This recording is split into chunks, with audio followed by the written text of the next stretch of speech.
Hello, my friends. If you watched my read aloud of Jane and the Dragon, this is the next adventure, Jane and the Magician, by Martin Baynton. Jane was a knight, not a pretend knight, but a fully qualified, highly trained knight of the King's Guard. One morning, Jane was polishing her armor when the dragon and the jester came by with royal news.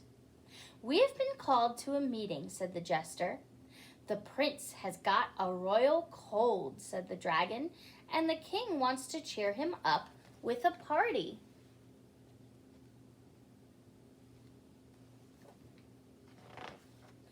"Where is my magician?" boomed the king.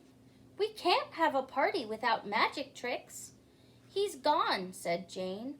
"He couldn't make a rain spell to water your flowers, so you sent him away." "And now I want him back," roared the king. "We'll find him," cried the captain of the guard.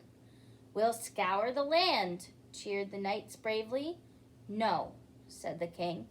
"You will stay and practice a song for the party. Jane and her dragon will find our missing magician." Look at that. The dragon has been invited to court.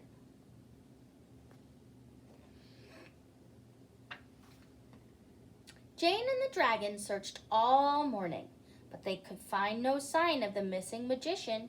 Instead, they found a problem. A wet and watery problem. Uh-oh.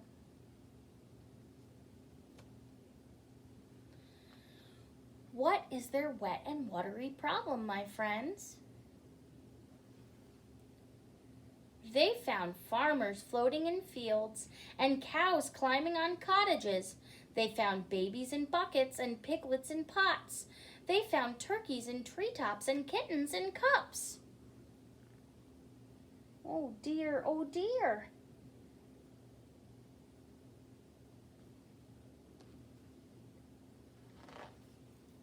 Jane and the dragon plucked them all from the flood and set them down on top of a hill. "What's going on?" yelled Jane. The crowd pointed to a distant figure floating on a cloud at the very center of the storm. It was the missing magician.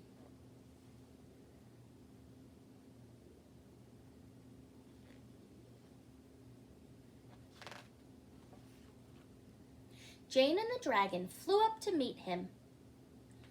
"Look," laughed the magician, his eyes as dark as thunder.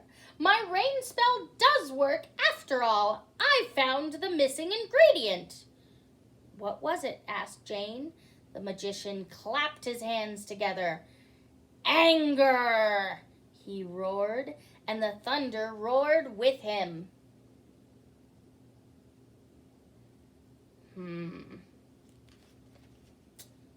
Doesn't seem like he's taken a visit to the calming cave very recently, my friends.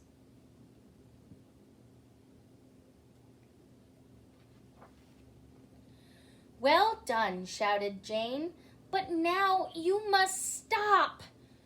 "Why?" roared the magician. "I've only just begun." Again he clapped his hands and blue lightning sprang from his fingertips. It crackled across the sky and smacked into the dragon. "No, no!" cried Jane, but it was too late.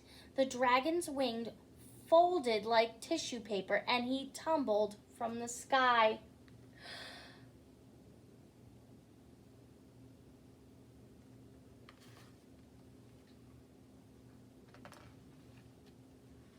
"Wake up!" cried Jane. But the dragon didn't wake up. The thunderclap had closed his eyes and closed his ears, and he hit the flood with a terrible splash. Jane tried to keep his head above the water, but it was impossible. She was sinking herself, pulled down by the weight of her armor. Oh no.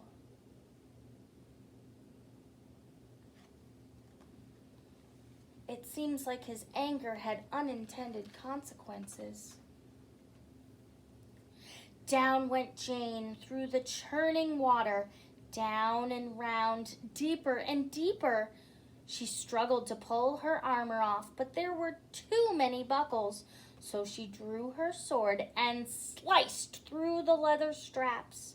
Piece by piece, her beautiful armor fell away, and she swam back to the surface.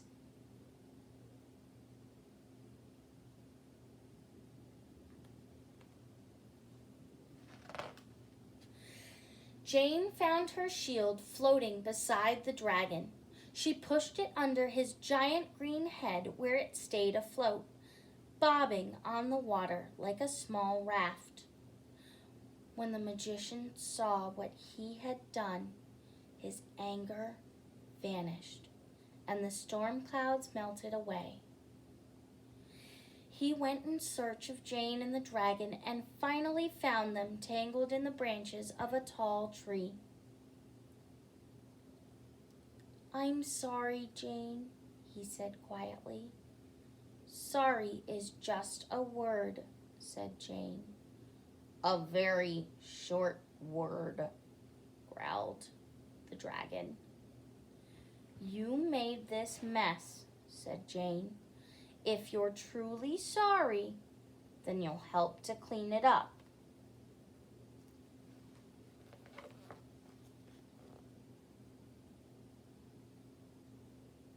See, my friends, it's okay to have emotions.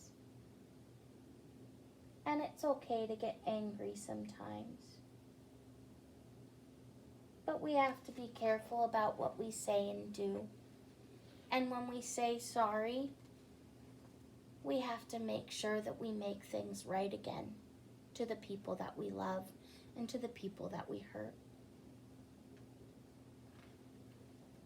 That's why we make sure that we check in with our friends afterwards to make sure that they're okay. It took them the rest of the day, but with the dragon's hot breath to dry up the puddles and the magician's spells to repair the damage, the work was finally done. When it was over, Jane pointed to one small rain cloud which was still hung above the magician. "Can't you get rid of that one?" she asked. "No," said the magician. "I'm still a little bit angry. I'm angry with myself."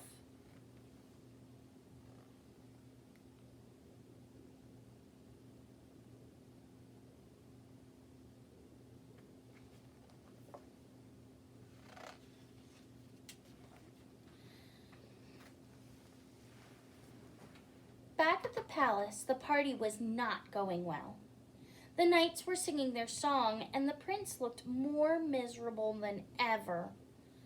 Then, the prince caught sight of the magician standing beneath his rain cloud with the rain trickling down into his collar, and the prince began to laugh. Then the king began to laugh, and so did the jester and the dragon and everyone else in the palace. Finally, even the magician began to laugh, and with a soft splutter, his rain cloud disappeared. In its place hung a bright and cheerful rainbow. "Magic," said Jane, and it was.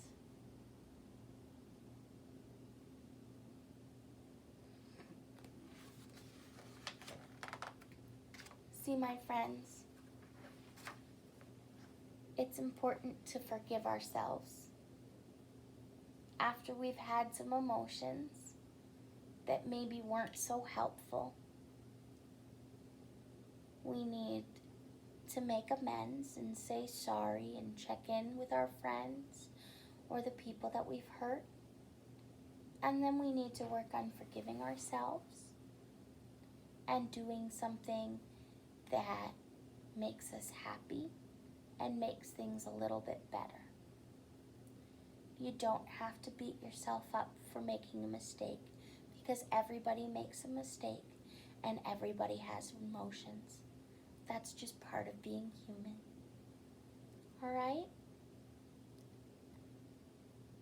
The soul would have no rainbows if the eyes had no tears. Remember that, my friends.